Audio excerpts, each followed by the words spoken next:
Hello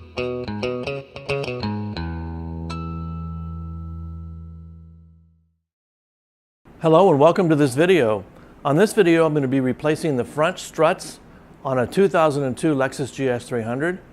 Before we get started, I want to talk about a couple of safety items. One is I always wear my safety glasses when I'm working on anything related to cars or motorcycles. First thing we're going to do before we even jack it up is take the cover off the shock tower and just loosen those 3 nuts that are on there. I'll show you that here in a second.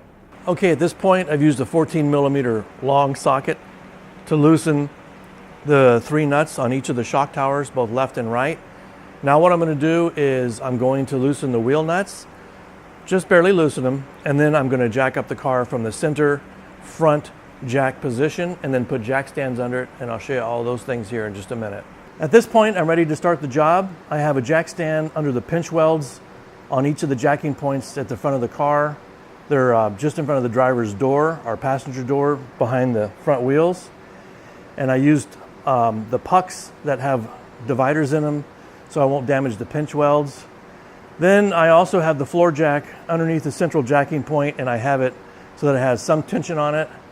And then I have 2 more jack stands in the front of the vehicle underneath the tow hooks, such that if anything was to happen, I've got basically 3 levels of safety. So now I'm ready to pull off the front wheel. I'm going to pull off the driver's side first and get started on the job. Okay, so the first thing you're going to do is take loose this ABS sensor line, and it bolts here and up there, 10mm bolt. So you're going to take that loose and set it aside for the moment. Next thing I'm going to do is take the drag link loose on the bottom here, and then we'll proceed with what's next.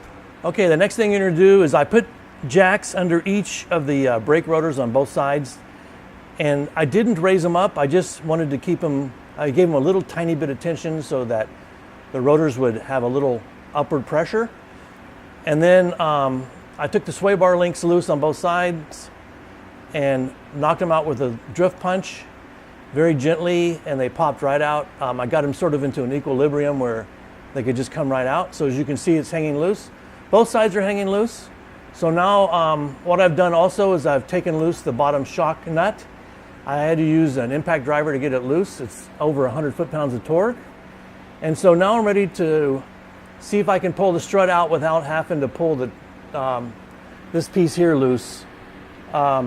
We'll check it out and see. I've seen several things online that have described different ways to do it.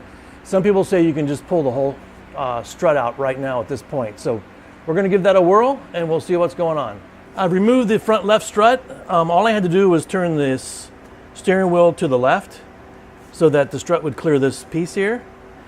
And then I just wheedled it through here very slowly. Again, you have to make sure the ABS sensor is out of the way. Didn't have to take loose any brake lines or anything else. Pretty straightforward. Just the 3 nuts on top, the 1 big bolt on the bottom. Wheedled it through here. I did have to push down on the rotor to let it pop over the top.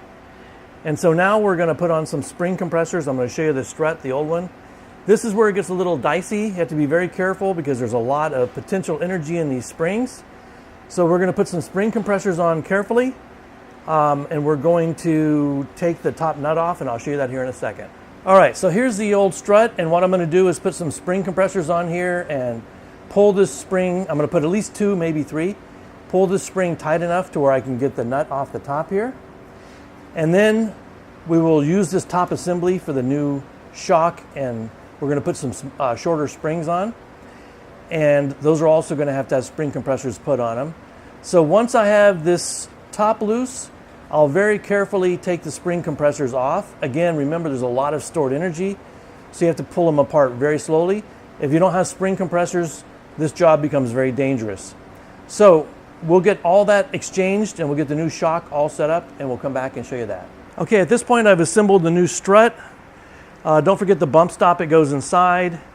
I treated all the rubber components with some Shin-Etsu special grease, and this has been armor-alled, so everything's ready to go. I put some inspector's lacquer on the nut, the top nut.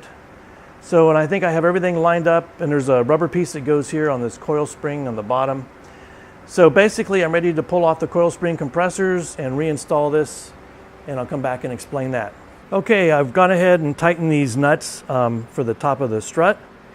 Put some inspector's lacquer there, and that's all tight. And then I put some Shin-Etsu grease on these rubber pieces, and now I'm ready to put the top hat piece back on. So I'll get all that done, and then I'll start working on the bottom. Okay, we're basically almost complete. I have the lower shock bolt in and torqued to 116 foot-pounds. Everything's all set up here. I went ahead and put the ABS sensor back on. Everything's good to go, except for the link. It's not been connected yet because I'm working on the other side. So when I finish the other side, I'll come back over and connect up the link. Then I'll put the wheel back on, torque the wheel nuts, and lower the car, and then we'll be done. So that's really all there is to this. So far, I have about 2 hours into it, mostly messing with the spring compressors. They take forever because I just have the hand type spring compressors. So that took me about 45 minutes just compressing and decompressing the springs. Other than that, pretty easy job. That's all there is to this video. Thank you for watching.